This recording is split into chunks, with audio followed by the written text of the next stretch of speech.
안녕하세요. 사실과 자유 이승만 TV의 주익종입니다. 오늘 경제개발 60년 20번째 시간이고요.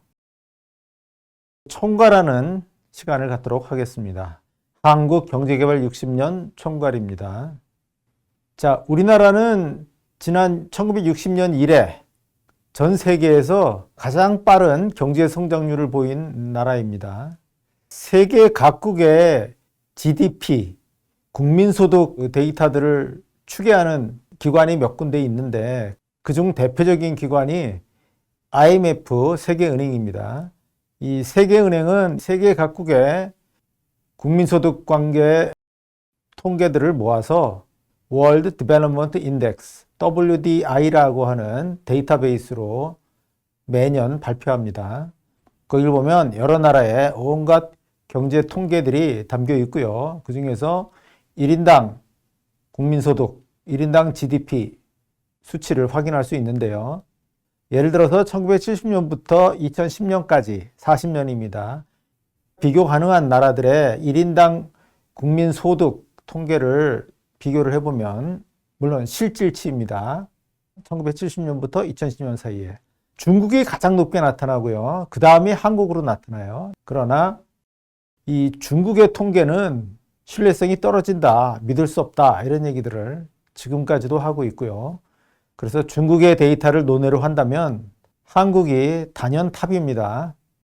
1970년부터 2010년 사이에 실질 국민소득으로 한국은 11배 이상의 성장률을 기록했는데 이런 10배 이상의 성장률을 기록한 나라는 전 세계에 없습니다. 단적으로 한국의 경제 성장은 최고였다 하는 겁니다. 그렇다면 한국은 왜 이렇게 빠른 경제 성장을 할 수 있었느냐? 그 중에는 한국인이 열심히 하고 또 한국인들이 매우 똑똑했던 것에 효과가 있습니다. 그러나 무엇보다도 한국이 고도 성장을 할 만한 객관적인 여건이 있었어요. 그 객관적인 여건은 뭐냐? 바로 후발성의 이익이라는 겁니다. 무슨 말씀이냐면 후발국은 선진국에서 이미 만들어 놓은 기술과 선진국의 자금을 도입해서 더 쉽고 빠르게 공업화를 할 수 있다. 즉 한국은 대표적인 후진국으로서 후발성의 이익을 누릴 수 있었다 하는 것입니다. 자, 어떤 기술을 발명하는 것은 어렵죠. 하지만 이미 발명된 기술을 학습하는 것은 그렇게 어렵지 않습니다. 시간도 적게 걸립니다. 바로 이런 차원에서 우리나라는 선진국에서 이미 만들어진 기술과 또 선진국의 자금을 도입해서 더 쉽고 빠르게 공업화를 경제성장을 할 수 있었다. 그리고 그것이 바로 한국의 고도성장을 낳은 객관적인 여건이었다 하는 말씀입니다. 네, 후발성의 이익이라는 개념을 창안한 사람이 이 경제사학자 알렉산더 거센크론입니다. 지금 이 PPT의 사진에 나오는 인물이고요. 뭐 아주 샤프하게 생겼어요. 자, 이분은 1904년생이고요. 1978년에 사망했습니다. 원래 러시아 오데사 출생이에요. 오데사가 지금 전쟁이 한창 벌어지고 있는 우크라이나 뭐 제3의 도시인가 그렇고요. 자, 1904년생인데 1917년에 볼셰비키 혁명이 일어났잖아요. 이 집안이 인텔리겐자 지식인 집안인데 그래서 오스트리아로 이주를 했어요. 1920년에. 오스트리아에서 이제 공부를 해서 비엔나 대학에서 1928년에 경제학 박사학위를 받았고요. 그리고 오스트리아에서 연구원 생활을 했었는데 1938년경이 되면은 나치 독일이 오스트리아를 합병하잖아요. 이러니까 이 가족이 다시 미국으로 이주를 합니다. 그래서 처음엔 버클리대에서 연구원으로 근무하다가 나중에 FRB 이런 데서 근무를 했고요. 1948년도부터 하버드대 경제학과에서 교수로 근무를 했는데 소련 경제, 소비에트 경제 전문가입니다. 동시에 유럽 각국의 공업화의 역사를 비교한 비교 경제사가예요. 그러면서 이 유명한 길이길이 후세에 남을 저작을 남겼어요. 제목이 Economic Backwardness in Historical Perspective. 역사적 관점에서 본 경제적 후발성. 이런 제목입니다. 본래는 1951년에 논문을 썼고요. 이 짧은 논문에 아이디어를 담았다가 그것을 보완해서 1962년에 이 그림에서 보이는 단행본으로 냈습니다. 이분의 주장을 한마디로 요약하면 이런 거예요. 뒤떨어졌을수록 공업화의 전망은 밝다. 물론 발전의 장애물도 크므로 그를 통제하고 또는 제거해서 공업화를 가져올 특별한 제도적 요인들의 역할이 크다 하는 것이 이 책에 담긴 핵심 메시지입니다. 자, 1951년 논문에서는 후발공업화에 나타나는 몇 가지 특징들을 이야기를 했습니다. 경제가 후진적일수록, 후진국 경제일수록 오히려 공업 성장률은 더 빠르다. 또 소비재보다도 생산재나 자본재에 더 큰 비중을 둔다. 그리고 점진적으로 성장하기보다는 급속하게 성장이 분출된다. 일정 국면에서 갑자기 1년에 10% 이런 식으로 고도 성장이 이루어진다.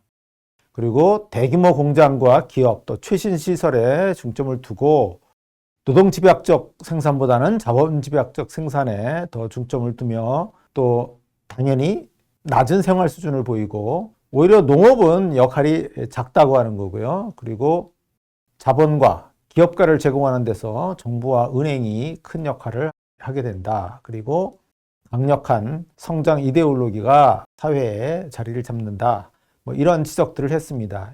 이것은 이제 1951년 상태에서 자신의 날카로운 관찰력으로 후진국 경제에 나타나는 몇 가지 특징들을 이렇게 찝어낸 거고요. 이것을 1962년에 가면 보다 정리된 형태로 제시를 합니다. 이렇게 얘기를 해요.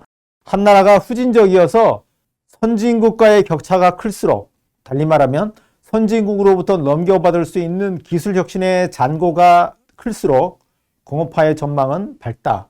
이렇게 선진국으로부터 넘겨받을, 빌려올 기술이 후진국의 고속 성장을 낳는 원초적 요인이다. 바로 그것이 후발성의 이익이다. 이렇게 지적을 하고요. 그런데 모든 후진국이 후발성의 이익을 누릴 수 있는 것은 아니잖아요. 즉 후진국은 본래 낙후된 경제 상태에 있는 것이고 또 뭔가 그렇게 될 수밖에 없었던 요인, 즉 공업 개발에 대한 장애물이 있다 하는 얘기예요. 그런 공업 발달을 또는 경제 성장을 저지하는 요인이 있고 다른 한편으로는 경제 성장에 큰 가능성이 있어요.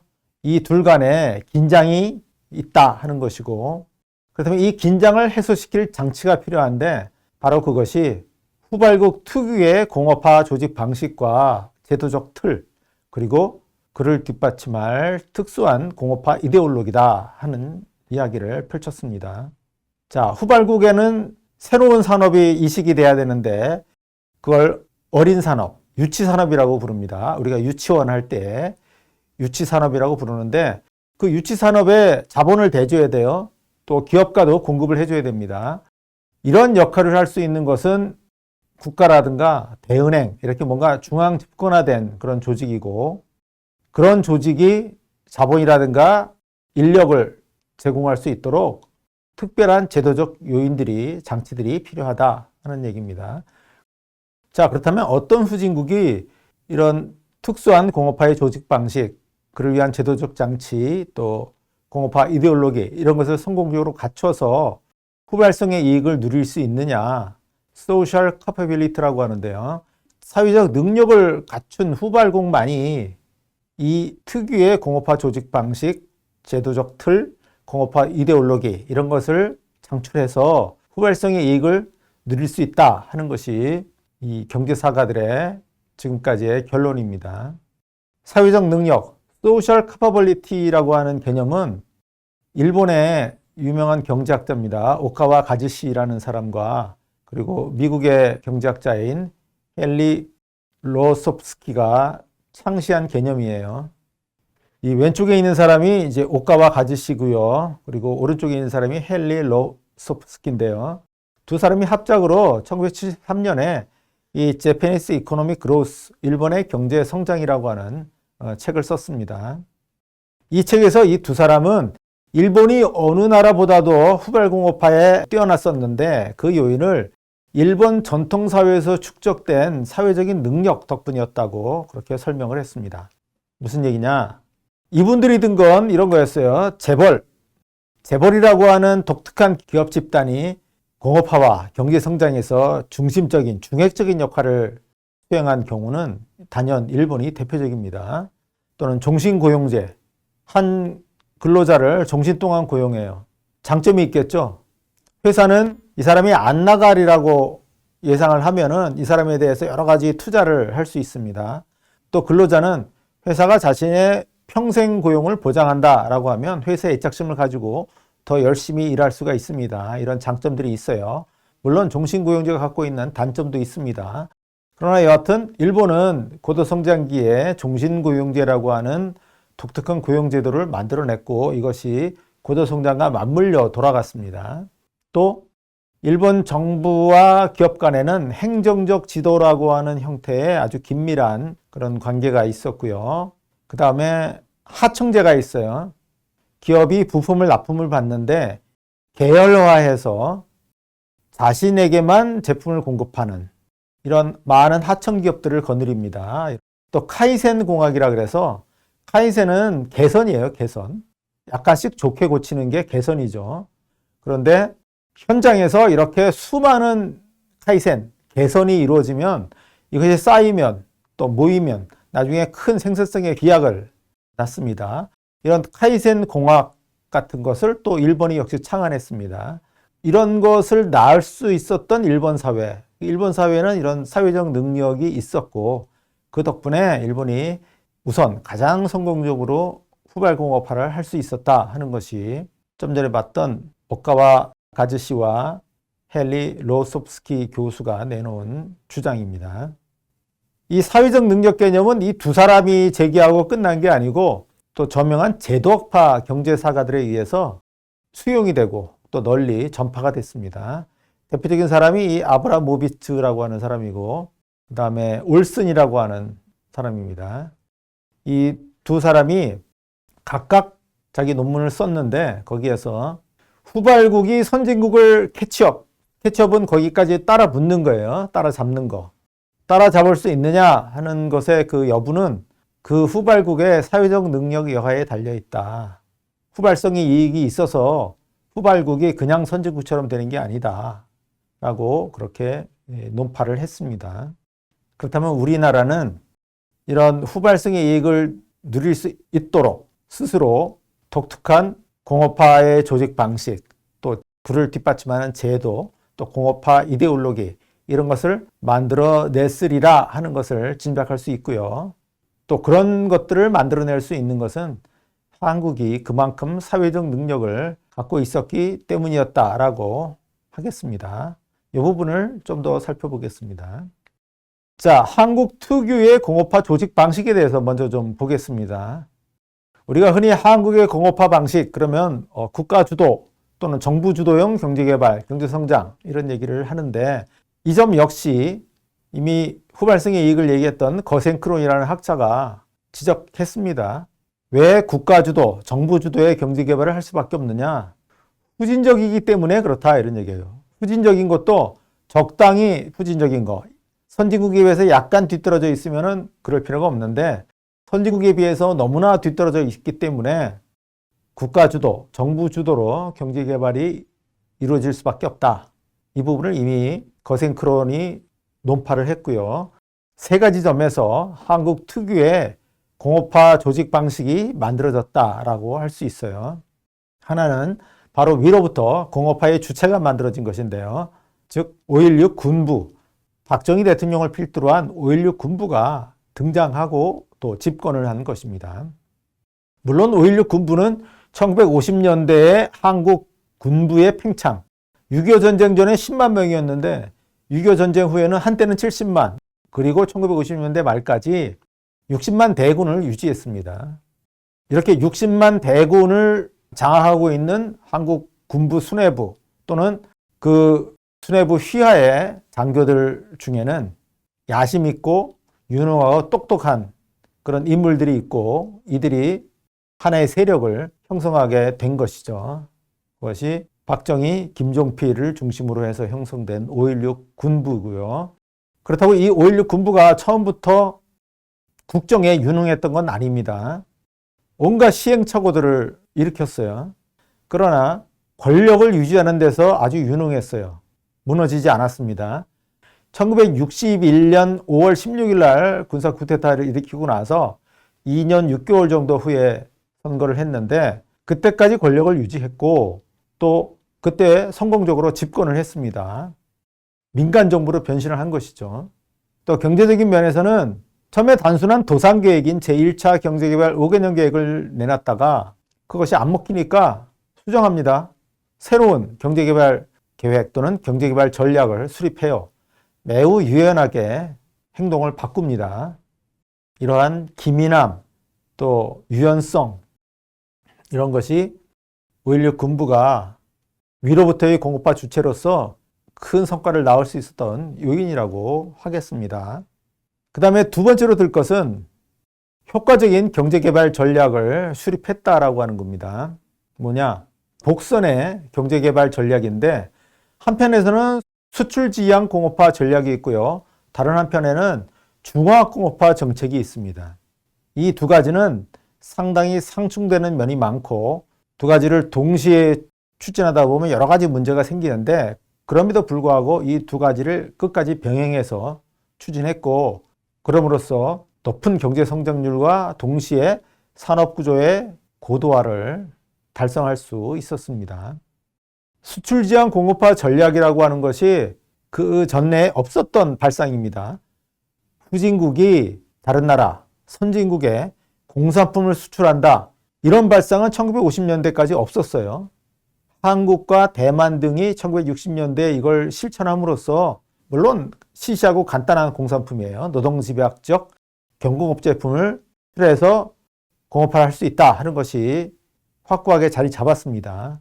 그런데 이런 발상을 처음 하고 또 그것을 가장 중심적인 국가 목표로까지 격상을 시켰어요. 이렇게 한 나라의 공업을 수출지향 공업화로 조직한 것, 이것이 아주 중요한 요인이었다. 한국 특유의 공업화 조직 방식이었다라고 할 것입니다. 자, 노동집약적 경공업 제품을 선진국에 수출하는데 핵심적인 경쟁력 요소는 뭐겠어요? 당연히 양질의 그러나 값싼 노동력이죠. 즉 똑똑한데 말귀도 잘 알아듣고 금방 배우는데 임금은 매우 싼 그런 사람들이 그 사회에 풍부히 있어야 돼요. 1960년대 초의 한국에는 그런 사람들이 많았다는 것이죠. 당시에도 농촌의 과잉 인구들을 끌어내서 도시 공업 부문에 취업해 해야 경제 성장을 할 수 있다 하는 주장이 있었습니다. 인도 출신의 경제학자인 아서 루이스라고 하는 사람이 그런 이야기를 했고요. 그걸 무제한 노동 공급 모델 그렇게도 얘기를 하는데 즉 후진국의 농촌에는 막대한 과잉 인구가 남아 있어서 이 사람들을 어느 정도까지 빼내도 농업 생산이 줄어들지 않는다는 얘기예요. 이들이 공업 부문에 취업하면 공업 부문에서 생산이 늘어나서 전체적으로 경제 성장이 이루어진다. 그런 이야기인데요. 바로 1960년대의 한국이 바로 전형적으로 그러했습니다. 농촌에서 인구가 계속 유출이 돼서 도시 공업 부문에 공급이 됐고 이들이 새로 생겨나는 수출 경공업 부문에 대거 취업을 했습니다. 대표적으로 뭐겠습니까? 섬유의료공업과 전자공업이죠. 전자공업도 지금 보는 그런 반도체 같은 전자공업이 아니라 라디오, TV, 선풍기, 세탁기 이런 거 부품 가지고 단순 조립하는 그런 가전 전자공업이죠. 그런 부문에 사람들이 고용이 돼서 공산품을 생산하고 그것이 수출이 되고 그러면서 경제 전체 규모가 커지는 그런 효과를 봤던 것입니다. 그런데 한국의 경우에는 이런 수출지향 공업화에만 머물지 않고 산업정책을 통해서 중화공업화도 아울러 추진했습니다.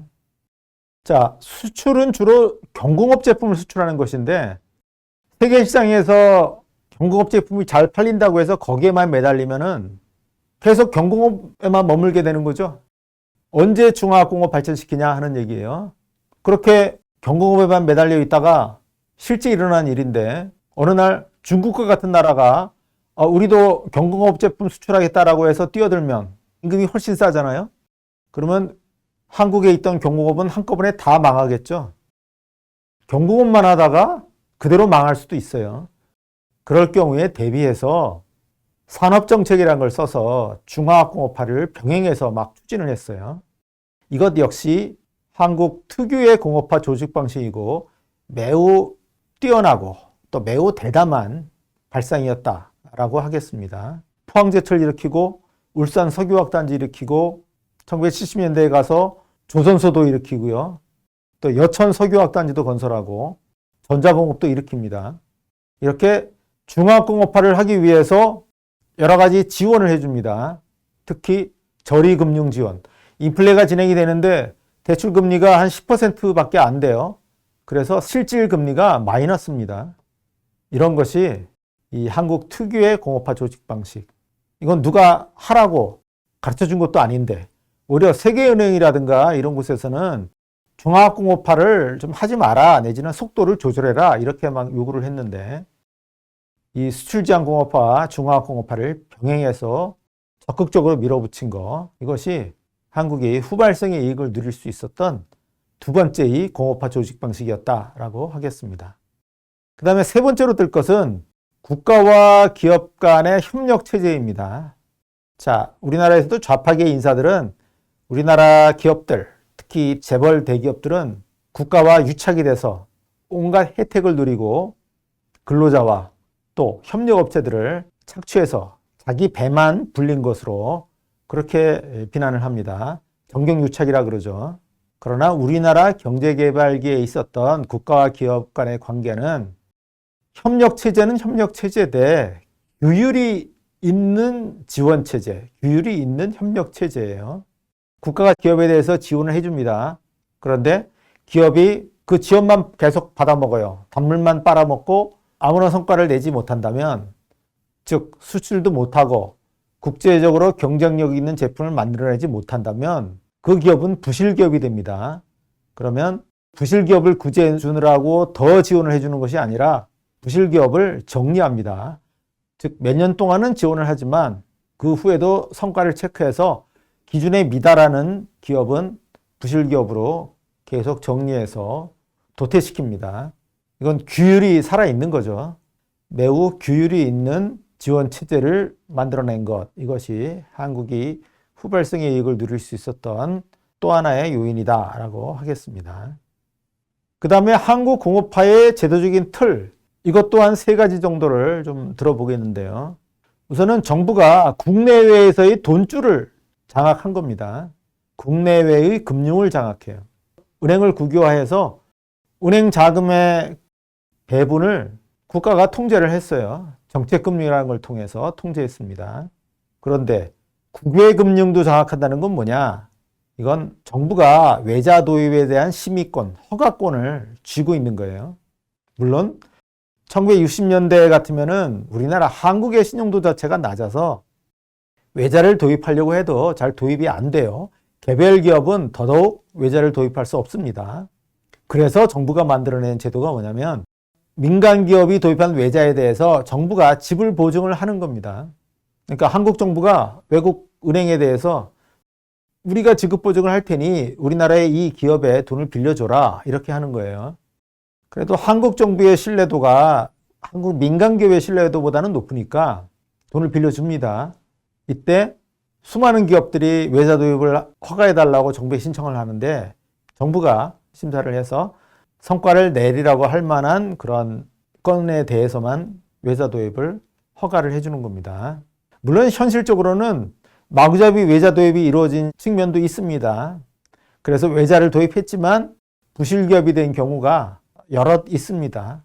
하지만 우리나라의 전체 외자 도입이 다 부실덩어리였느냐? 그건 아닌 거죠. 일부가 부실해진 것이고 전체적으로 보면 외자 도입이 건실한 성과를 낳은 것입니다.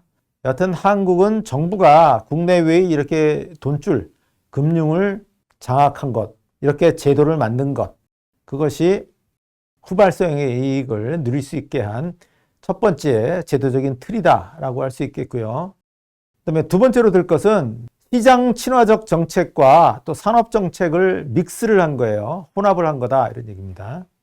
자, 우리나라는 1960년대 중엽에 경제 개발을 본격적으로 추진을 하면서 환율 개혁이라 그래서 실세 환율에 맞게 환율을 대폭 인상했습니다. 1964년에 1달러 130원에서 255원으로 거의 2배로 올렸습니다. 그리고 그 후에도 필요시에 계속적으로 환율을 올렸어요.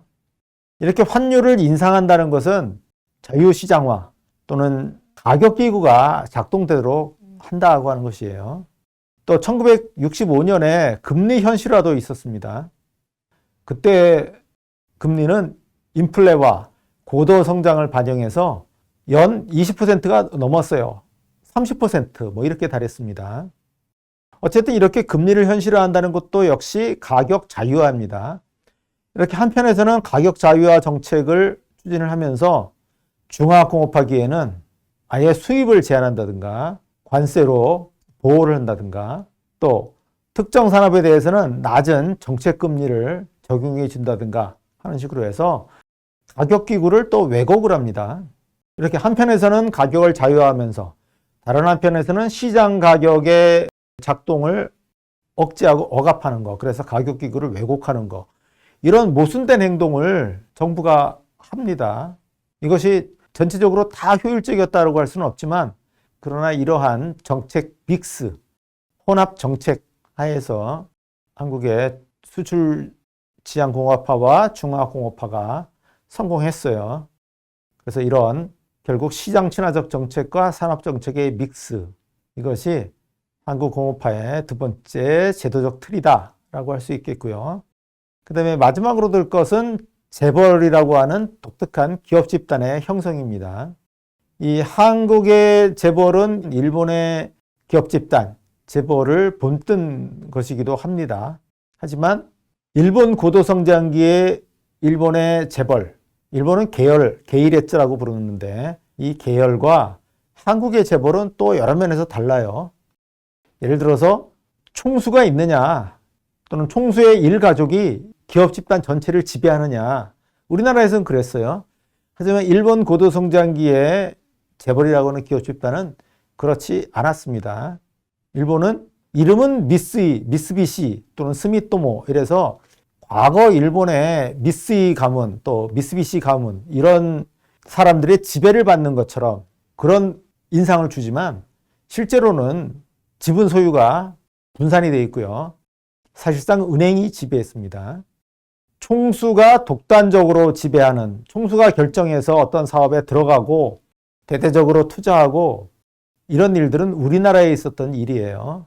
그래서 한국의 재벌이라고 하는 기업 집단은 매우 독특한 기업 집단인데 어쨌든 이 기업 집단이 우리나라 경제 개발의 주역이죠. 그 주역으로서 아주 큰 성과를 냈다라고 하는 겁니다. 대표적으로는 재벌의 출발이 된 모기업이 있겠죠. 현대그룹 같으면 현대건설이고 삼성 같으면 삼성상회입니다. 여기서부터 출발해서 다른 산업으로 진출해 가는 거죠. 현대는 좀 뒤늦은 일이긴 하지만 1960년대 말에 자동차로 또 1970년대 초에 조선에 이렇게 들어갑니다. 삼성은 일찌감치 1950년대 초에 제당, 제분, 또 모직 이런 부분으로 들어가고 1960년대 말에는 전자공업에 진출하죠. 이렇게 신사업에 진출할 때 선발 기업이 이 신사업을 하는 회사를 설립을 하고요. 그 회사에 자금도 대주고 그리고 핵심적인 인력도 제공을 해줍니다. 자금도 주식자본을 제공해 주다가 주식자금이 모자라면 차입을 하는데 나중에 보면 이 계열사 간의 상호 출자 또 상호 지급 보증으로 아주 똘똘 뭉쳐있는 그런 기업 집단이 됩니다. 이런 기업 집단이 소위 선단식 경영을 해서 몰려다니면서 새 사업에 뛰어드는 거죠. 뛰어들어서 어떤 사업에서 실패하지만 지금 한국의 대표 기업이 되어 있는 삼성전자라든가 현대자동차라든가 LG화학이라든가 하는 이런 회사들을 낳는 것이죠. 그래서 결국 이러한 재벌의 기업 집단, 이것도 역시 한국의 후발성의 이익을 누릴 수 있었던 세 번째의 제도적 틀이다라고 하겠습니다. 그 다음에 마지막으로 들 것은 한국 후발공업화의 이데올로기인데요. 공업화를 할 때는 구호와 선전이 필요해요. 사람들의 머릿속을 사로잡아야 합니다. 뭐로 사로잡느냐? 어떤 캐치프레이즈를 내거는 거예요. 조국 근대화, 민족중흥. 자, 민족중흥이란 말을 제가 처음 접한 거는 1968년에 국민교육 현장이 발표될 때인데 손머리가 이렇잖아요. 우리는 민족중흥의 역사적 사명을 띠고 이 땅에 태어났다. 아니, 사람이 태어나는데 민족중흥의 사명을 띠고 태어납니까? 그건 아니죠. 굳이 의미를 부여한다면 존엄한 존재로서 자신의 행복을 위한 삶을 살 존재로서 태어나는 것이죠. 그런데 어떻게 규정을 했냐면 한국인은 민족중흥의 역사적 사명을 띠고 태어난 사람들이라고 선포합니다. 국가주의 또는 민족주의입니다. 아주 강렬한 민족주의예요. 이 민족주의는 두 가지 면에서 유효한데 1960년대 같으면은 북한과 치열한 체제 경쟁을 시작했을 때입니다. 바로 이러한 북한과의 체제 경쟁에서 승리하기 위해서 또 바로 옆 나라에 과거 우리나라를 식민 지배했던 일본이 있어요. 그 일본을 이겨야 되겠어요. 일본을 따라잡고 능가해야 되겠다라고 하는 이러한 경쟁심. 이런 경쟁심이 응축된 것이 바로 민족중흥의 민족주의입니다. 조국 근대화 또는 민족중흥의 이데올로기. 이런 이데올로기가 그 시대의 한국 사람들을 사로잡았어요. 그래서 이것이 우리나라의 후발공업화를 자극했다 하는 것이고 단순히 이런 집단주의, 국가주의만 있는 것이 아니라 당시의 이데올로기 중에는 근면자조 협동의 윤리 또 잘 살아보세의 기치도 있었습니다.